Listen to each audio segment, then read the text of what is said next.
Voilà, nous sommes ici au cœur du Valais, au sommet de la ville de Sion.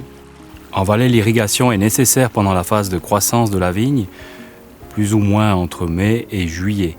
Par contre, après juillet, à partir de la véraison, ça veut dire à partir du moment où les baies changent de couleur, on cherche la concentration et on n'a plus besoin donc d'eau d'irrigation. Nous allons procéder à un dégrappage parce que cette parcelle elle va rentrer dans un vin haut de gamme de chez Provins. Donc entre les deux, au moment de la vendange, il y aura une grande différence de maturité. Je vais enlever cette grappe. Ici, on dégrappe de la titarvine. Ça se fait durant le courant du mois d'août, mi-août à peu près. On essaye d'enlever un maximum d'entassement de raisins et les raisins qui sont en retard de maturité. Alors on cisaille les vignes parce que la vigne est une plante vivace qui n'arrête pas de pousser. Et si on ne cisaillerait pas la vigne, on ne pourrait plus rentrer dans les lignes parce que ça croiserait d'une ligne à l'autre.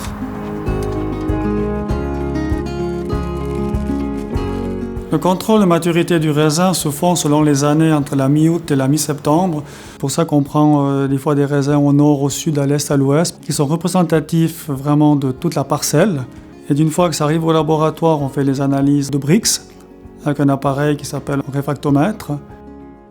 Alors 18,7, donc ça manque de maturité, donc il faut attendre encore 3 semaines.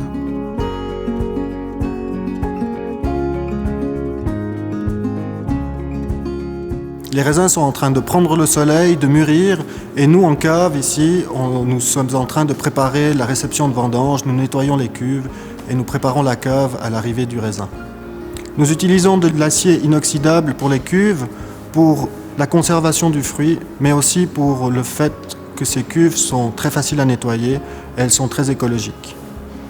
Pour les grands vins rouges de garde, nous préférons faire fermenter dans des cuves en bois ce matériau noble afin que le vin puisse mieux vivre et mieux s'exprimer.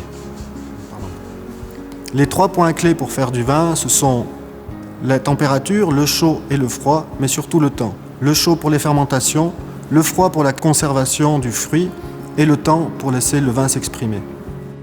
Dans ces barriques, nous avons les différents lots qui sont en élevage et maintenant nous allons choisir les meilleurs pour l'assemblage. Ici au labo, on va déguster toutes les barriques qu'on a vues au chai. Ensuite, je vais faire différents essais d'assemblage de ces différentes barriques. Ces 3 variantes, je vais les proposer à la dégustation à différents collègues. Et ensuite, nous prenons ensemble la décision de l'assemblage final.